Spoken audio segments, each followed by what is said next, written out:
bedroom while we do this in here. Oh, word. Yeah. I got my scene all set up. Hey, what's up? What's Say going what's on? up. What's going on? What's going on, y'all? Let's go. Oh my god. Oh my god. Let's go. I can't. I'm excited. geeked up right now.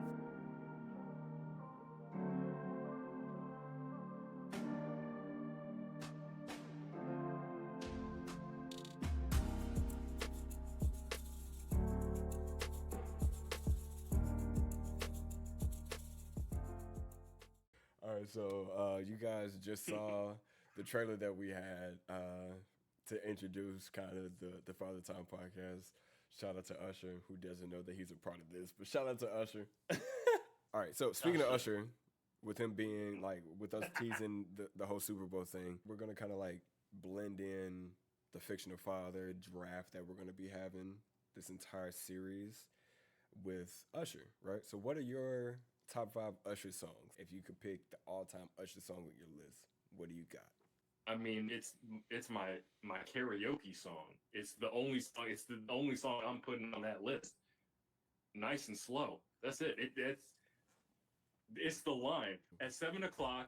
Where is Usher? Where is he Usher at? 7:00. On the dot in Where his is he drop at? top. He's cruising the streets. You heard Yeah. us in the trailer. You heard us. You heard it.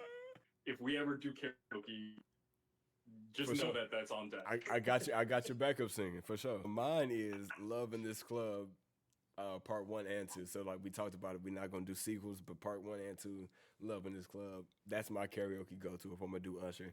I wanna make love in this club. So my number 2 pick. I mean, it has to be, in my opinion, one of the most iconic duos of my childhood. My Boo. boo. Featuring the Alicia Keys. My boo. That song had the world in a chokehold. I swear. So my number 2 is gonna be "Trading Places" by Sir Usher. Like we talked about, it's not like newer, but it's not old Usher. You know what I'm saying? It's like one of them like throwbacks. If I need to like, you know what I'm saying? I'm feeling myself, we vibing out with the shorty. Like I feel like that timing. I feel like that timing of Usher, we were just entering that real adulthood. Like, for lack of it, we were on grind of just like we were just living that life. Like I don't know how to put it. I know we were feeling getting when our freak on at that album time. came out. I know, yeah. Yeah, we trying to figure out know our what was freak at that happening in point. my life when Yeah, that album came out. yeah. I love it. All right, I love what it. you got is number 3. So, my number 3. You Remind Me. That music video. I love all of it. The escalator scene. Oh my! You Remind Me. Oh, okay. My dog, look at him. He going in his bag a little bit. Mine is gonna be "Caught Up." Yeah. Because I think that's a banger. Mm. It's one of the ones that I be dancing to a lot. Caught Up. When I was a kid, I used to dance with a lot. Hella. Yeah, that's. And then like again, it's like when I was starting to figure out relationships, like I felt like I was really caught up. My ugly ass. My number 4 pick. This is going. I mean, you make me wanna. I feel like there's some toxicity in this playlist for me. It really is, bro. Like I'm starting to feel a lot about who D'Amico was at a younger age. But he's married, so it's all good. He's good. He's good. Yeah. My number 3 is "Let It Burn." All right. What you got as number 5? What you running this thing out with? Hey, Daddy. Because this is a Father Time podcast. Daddy's home, baby. Daddy's home. Mine is going to be "There Goes My Baby." I think that was when I heard that song when I first got into one of my first serious relationships, and I was like, damn, bro, like, girl, look at you. You know what I'm saying? Oh. Girl, look at you. You know what I'm saying? That was fire, bro. Shout out to Usher for being in the Super Bowl this year, giving the South some love. Vibe off. Article Media, Father Time, episode 1. Let's go. What's cracking in Private Play Party, host of the most, Blair, aka Sir Winnie, and I have my brother with me. His very first time hosting a podcast, D'Amico Deans, aka the Midas Touch. What's going on, D'Amico? Man, I'm just happy to be here. I'm just giddy with just joy, excitement. Just this is a new venture for me. So just kind of stepping out on my own and finally talking. I mean, a lot of the content that I've created in the past, it's scripted, and this is not that. Like we're Yeah, just two dads having a conversation, talking about how we try to find balance in all of this. for Like sure. I work in 9 to 5, you in barber school. Like it's just we try to find the time to chase our dreams, but also be present dads and good partners. So, man, I'm just excited to be on this journey with you. Man. I'm just excited. Yeah, it's really dope, guys. So this is our inaugural episode of the podcast that we are, as you can see, hosting together called Father Time with D'Amico and Blair. This kind of started off as legit, just like we were talking about doing like a golf Winnie the Bish from New Girl Marvel kind of podcast, Yeah. and then it transformed, like kind of touch base on why we kind of wanted to like start this and where the transition happened from Marvel Golf podcast to building a community of fathers. As I pour up this Elijah Craig whiskey. I mean, this is what I am drinking. I've already poured it in the cup. Shout out to my man Roger Steele, soon to be dad, hooking it up with the doers. For sure, So for I mean, sure. obviously I pour that in. Um, but yeah, back to your question. I mean, yeah, it really just started off as me realizing, trying to like search for content to create and not seeing this word that you hear thrown around in the content space of that niche, like niching down or whatever. And I was like, well, I wasn't finding anything that was talking about all the things that I wanted to talk about. And I was like, well, why don't I just create that? And then looking back and thinking about who I could have these conversations with. Um, Shout out to the podcast that you had me on. Like that's how that conversation started. We started referencing Yeah. Winnie the Bish, flush, There you flush. What's the rush, my man? Like go. that started.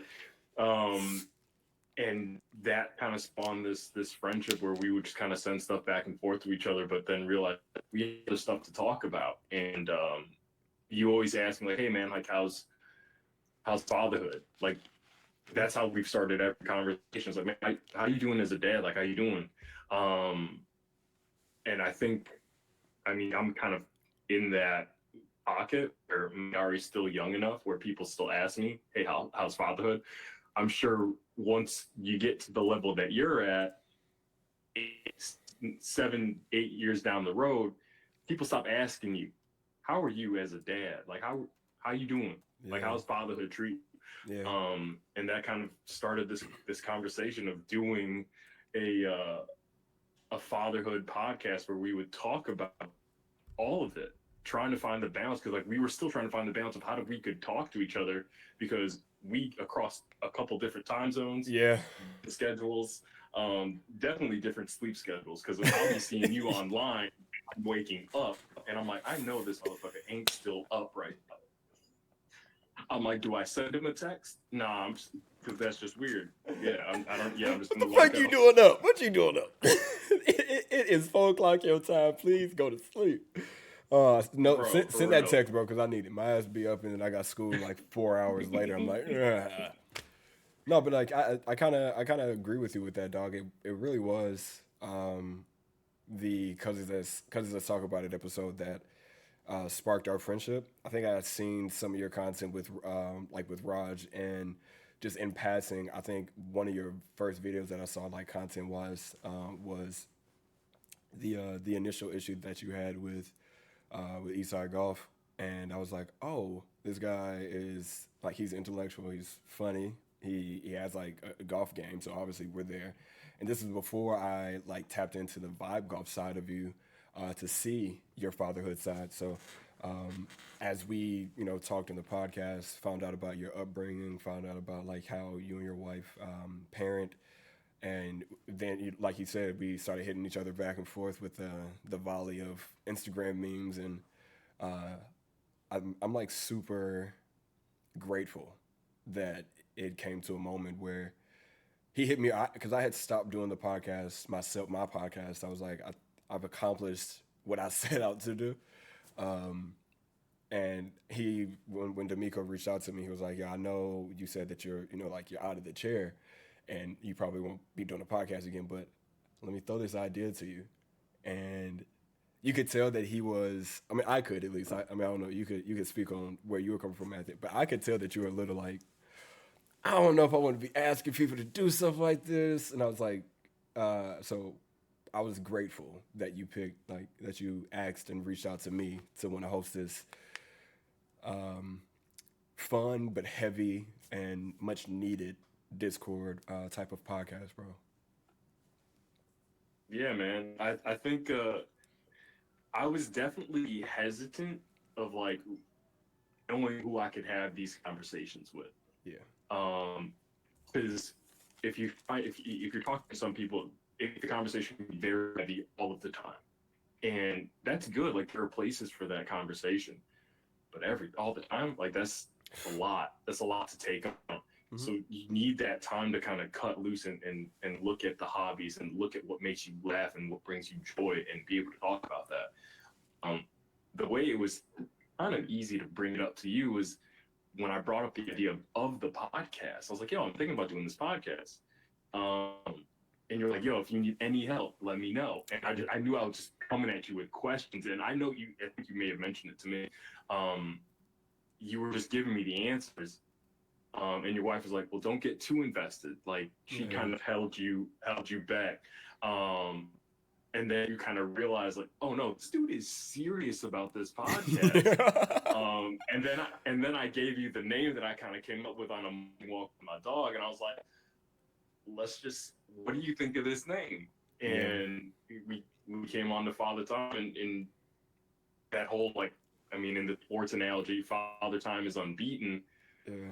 That time with your child is unmatched, only to that of mother time. Like that's for sure. Mom time is, I mean, that's GOAT status. But we right there. This is, I mean, I don't know. I think I want to say it. But yeah. You know what I'm saying? There's no comparison. And we kind of want to. When we came up with the idea of the name and the concept of this podcast, we kind of wanted to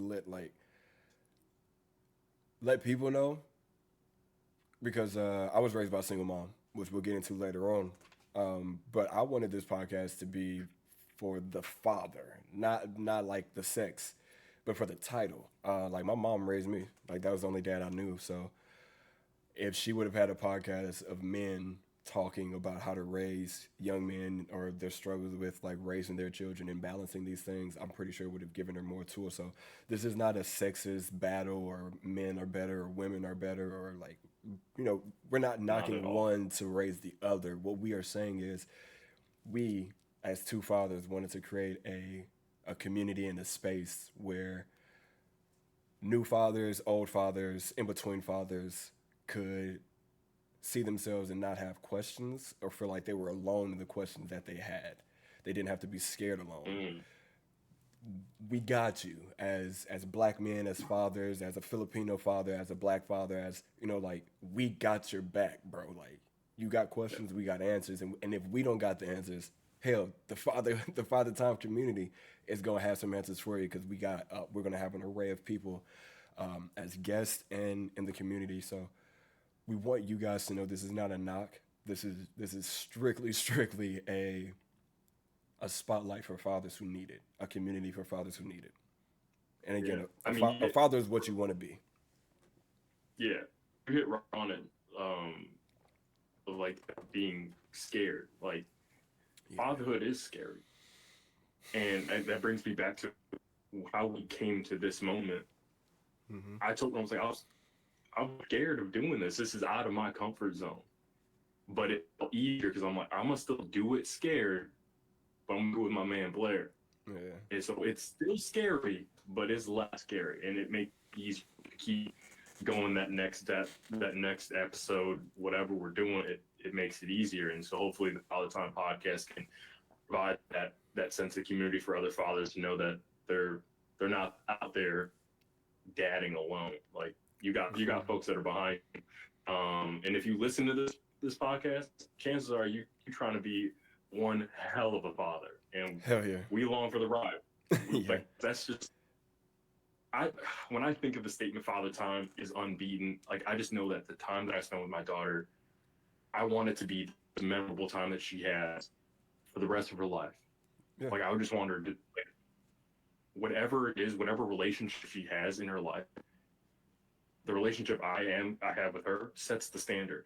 The Yeah. relationship she sees that I have with her mother, my wife, sets the standard. Hell yeah. I treat with respect and open communication and just man, I'm just so pumped about having these conversations because I know we're gonna be like do some deep dives into some heavy topics and to have those conversations with you as well as the guests that we'll have on. Man, I'm beyond excited. Yeah. Fuck yeah. No, this is it. So you got your drink on you. Cheers to us to the first episode. Cheers. Vibe Golf and Honor Club Media have officially come together to create Father Time, the podcast, with your hosts, D'Amico and Blair. Mm. Ooh, that just gets y'all warm and fuzzy inside. So, Yep. so we have a format, right, that we go rock out with. But just so you guys can get a quick rough, I guess, like a rough understanding of our parenting styles and our parenting backgrounds, how we were raised, and things like that. I'm gonna leave the floor to D'Amico right now. He's gonna have some time to let you guys know how he was raised in the in his time in the cities of in the city streets of Chicago. So, D'Amico, the floor is yours. Appreciate it. Yeah. So, born and raised, city Chicago, in the sweet, sweet year of 1988. Shortly after the Michael Jordan was drafted to the Bulls, so it was all up for D'Amico in Chicago. I mean, I got plenty of vintage tees to rock. My grandma actually got me one of those Bulls starter jackets, so I got one of them chilling in the garage. There you go. But yeah. Um, Yeah, born and raised in Chicago. My parents actually split up when I was around 2, and spent the first 12 years of my life living with my mom. My dad was still very present in my life, um, mainly on the weekends, where he would take me to the golf course and help me with all my activities, whether it be Spanish class, karate class, or whatever. Um, Fast forward after 12 years, spend the rest of my time with my dad, knowing that as a man kind of going through some bodily changes, had to be around my dad to kind of walk through that.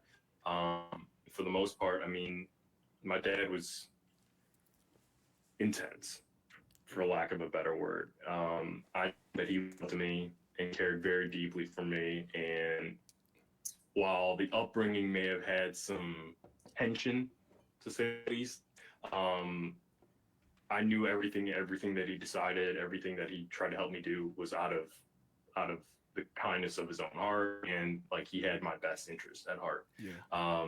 almost to a fault. I think the way that he raised me, there's just unwavering dedication to my success, albeit his definition of success. The dedication that he had to pursuing that is what drives me as a dad. Yeah, he had it as a father. I had my faults as a son.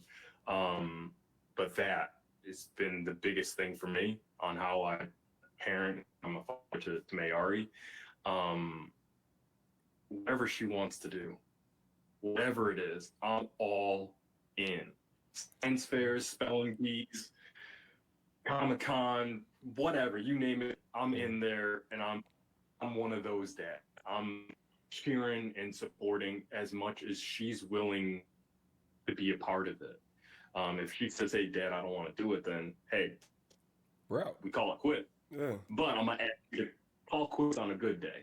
Call quits after a good game. If that's really what we're gonna do, then we can walk away. But hey, if we made a commitment to come here for this many days, we gotta fulfill that commitment. Yeah. But and then obviously, I mean, my mom had a huge impact, similar to you. Like my mom grew up with me. Like she had me when she was young. Like why the relationship is the way it is, and I think for that first child and that firstborn, um, that first time parent, like you're witnessing your parents grow up. Like I look back at my dad was 31, 32, my mom was 21, 22. And looking back when I was 21, 22, I didn't know anything about anything.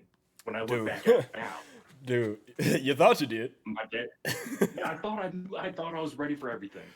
I Yeah, look back and my dad being 31, that was just a few years ago for me. I'm 35 years old, going on 36. I'm still very much a child at heart. I'm like, I'm still just trying to figure out. Luckily, I've got a good partner that keeps me grounded and helps me figure it out, and we kind of balance each other out. So, yeah, man, I'm just all in on fatherhood. It's just there's no other way around it. yeah, I can't hide it. If you ask me how I feel about fatherhood or what I think the impact of a father is, it's to the moon. Like it's the most serious I've ever taken a job in my life.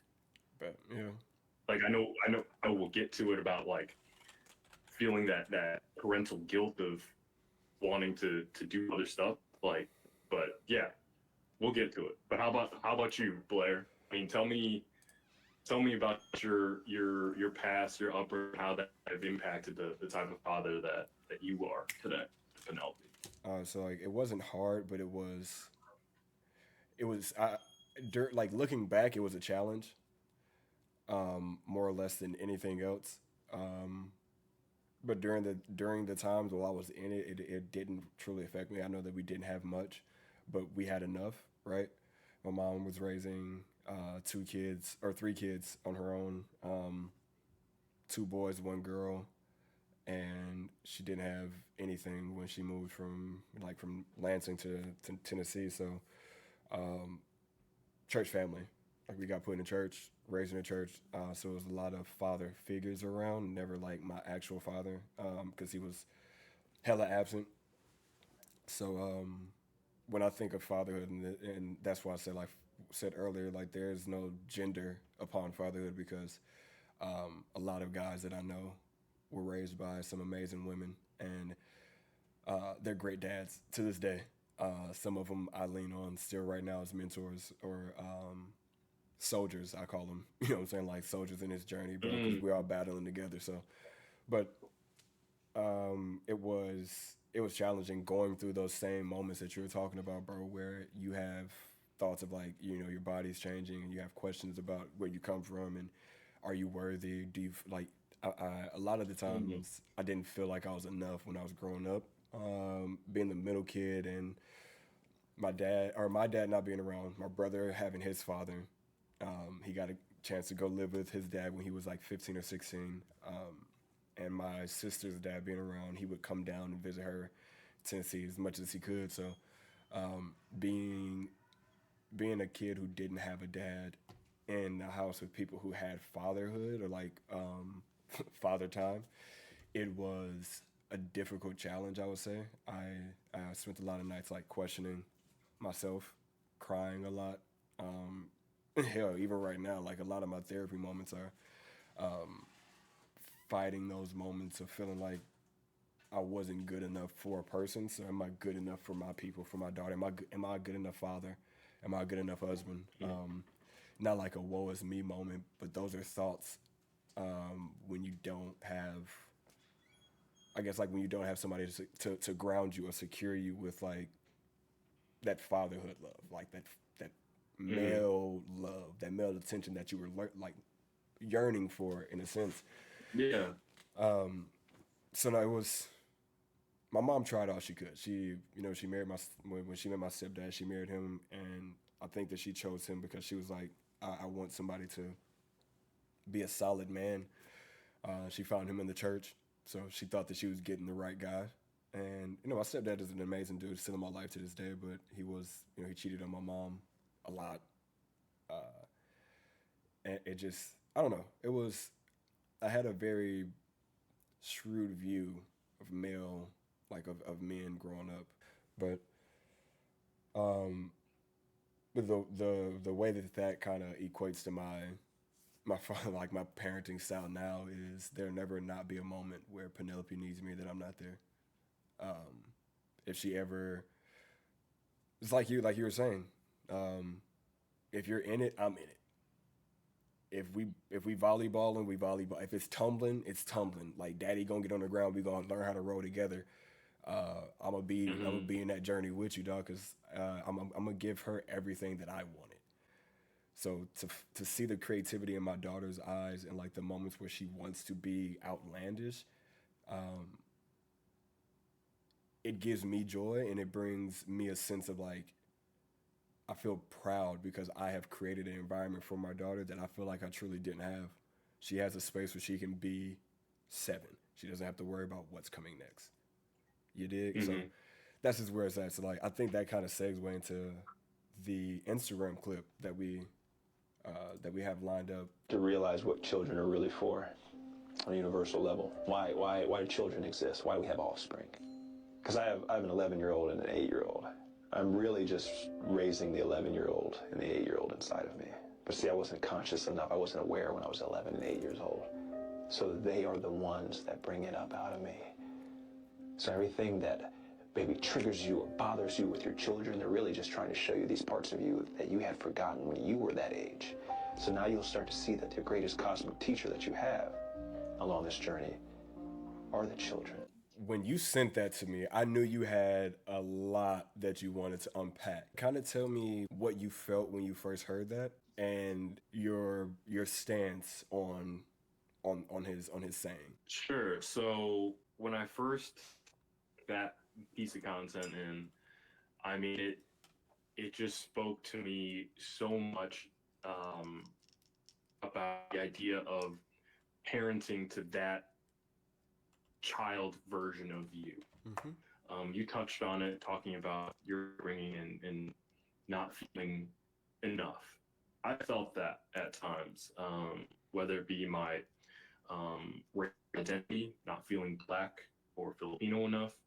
Um, I mean, like I said, I spent the first 12 years of my life with my mom. I saw my dad.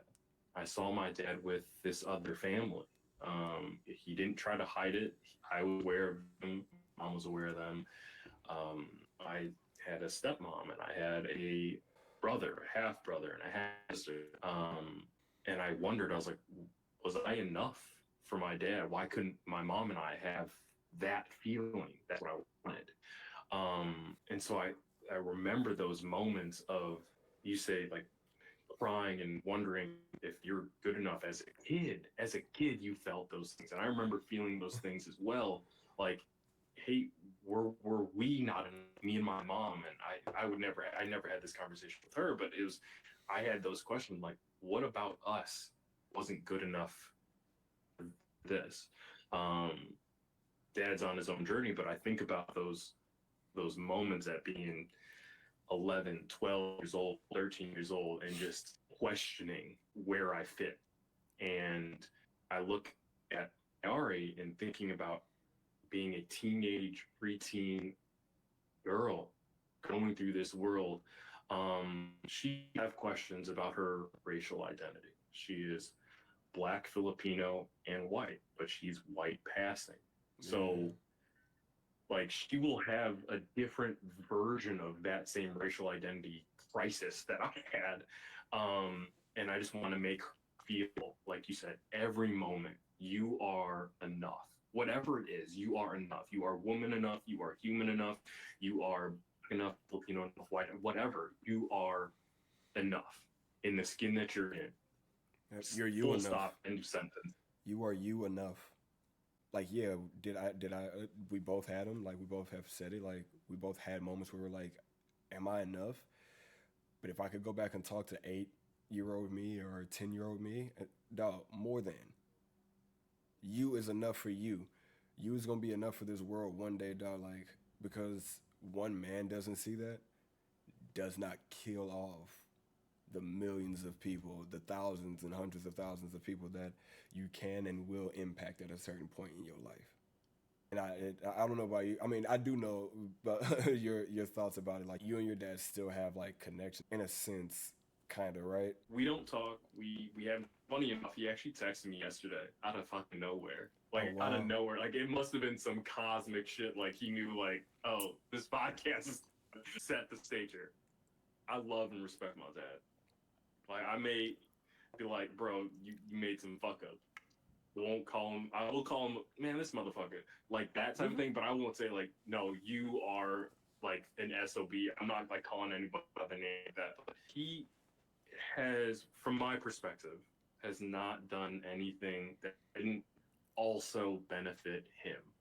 As much as in high school, like, I mean, I was a high school kid. I lied about test scores. I forged my parents' signature on some messed tests. I was a kid. I'm not saying, yo, that you were I was a bad kid. I'm like, every kid I feel like did Everybody. So he always said, hey, D'Amico, you a liar. Like, why are you always lying? I look at it now and it's ironic. Like, I don't trust him, you know? And it hurts me even when I said it the first time. I was like, this man asked for my social. He asked for my social security because he's preparing. He's like, I mean, he's not that old, but he's preparing to like set up his beneficiaries and all this other stuff. And so in the light of doing something good, of like setting up for beyond, he asked for my social. He asked me this before, and I said, no, like, I don't, in my head, I don't think you need my social to set me up like that. Like, I think so. I think first class and address is going to work out. I'm like, I don't know that that's what you need from me. Like, just list me as your beneficiary, and if whenever that time comes, my social proves my identity. You need my social to then. I'm like, it didn't make sense to me, and I called him out on it months ago, and he was like, "Oh, I can't take this disrespect and whatever." Well, he fast forward to yesterday. He asked me the same question, and I haven't responded because I don't have the heart to tell him. I mean, if he hears this podcast, I know we blew up because this man listened to podcasts. Hey, no, you can't have the social security number, my dog. Yeah, I mean, in my mind, there were so many other ways for him to start the conversation. It wasn't a, hey, D'Amico, how you doing? Just checking in. Hope you had a great holiday or whatever. Like, nothing. He just said, hey, I'm trying to set up my beneficiaries. What's your social security Let me get number? that social. And I joked around with my wife. I almost like, what if I just sent him my IG handle and I sent, hey, here's my social. Like, the number that they gave you when you started your Instagram threads. There you go. But yeah, I mean, even with that thought of him doing something genuine, there's that feeling of like, there shouldn't be hesitation, but there is. There's hesitation for me to give you this information, especially the way that you're asking. I'm texting you my social security number. I'm not texting that at all. If you want to talk, send me the paperwork, I'll fill it out and then I'll send it in. If that's the only thing that needs to be done, I'll do it. Yeah. Or get me on the phone. All right. As you're filling it out, I'll say it. You let me know. But yeah, I'm not putting it where there's a thread in the stratosphere. But yeah, I mean, going back to that video, that statement of just parenting that version of child that you were, so much to me. Even it reminded me of another video, and I couldn't find it to send it to you, but it was of a couple who they were reading memes, whatever, or tweet threads, and one of the threads was, the adult that you've grown up to be is the adult you needed as a child. Dude. It reminded me of that, and I was like, oh, that's exactly who I've become. I've become the person of like, no, you are enough. Like the father I am, Yari, at some level is the father that I wish I had. Yep.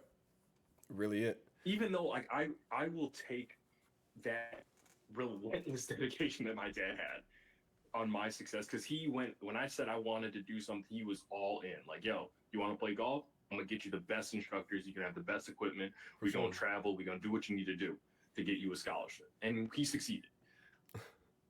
But I wanted more. I wanted some other stuff, and it was just very tunnel vision. He saw Earl and Tiger and said, "Hey, that's the blueprint. That nigga, that's us. Hey, we ain't too that far is off of true that shit. No, We are not too far off this shit now." His mom was, "Hi, your mom is Filipino. Let's." But no, I'm kind of the same way, dog. Like I think I am more or less the dad that I wanted to be to a 10-year-old, to a 7-year-old. So Penelope, like I tell everybody all the time, and they think I'm joking. Like I get 2 birthdays every year. My birthday and hers. I treat her birthday like mine. I will always be able to be a kid because I get to heal my inner kid through my kid. I get to be a dope ass daddy to a 7 year old who would never experience, knock on wood, a life without her dad at 7. You know what I'm saying? Like, and my dad hit me up. Like, my mom sent me a message, I think like a month or so ago, a month before Christmas. It was like, I know that you don't care, but Walter has reached out to me and said that he wants to talk to you. He wants to like reconcile. So to me, I was like, he wants to listen. Cool. But when he called me, he pretty much was just like blaming me and my mom for him not being around. And I was like, this math don't even fucking make sense. So I told him on the phone. This Then I was like, ain't nothing. this is the last time we'll talk. And his exact words when he answered the phone was like, hey, I know you got a kid now. I'm trying to be in her life because I want to be a good granddaddy. I don't trust you enough to be a father to me. I wouldn't let you lie to my daughter the way you lied to me. There was moments where that nigga was like, yeah, I just got out of jail. I just got out of prison. They've been fucking me over. I can't wait to come see my daughter. Like, your mama told me where y'all live at. It's just like $98 to get on a Greyhound, baby boy. I'm coming to see you.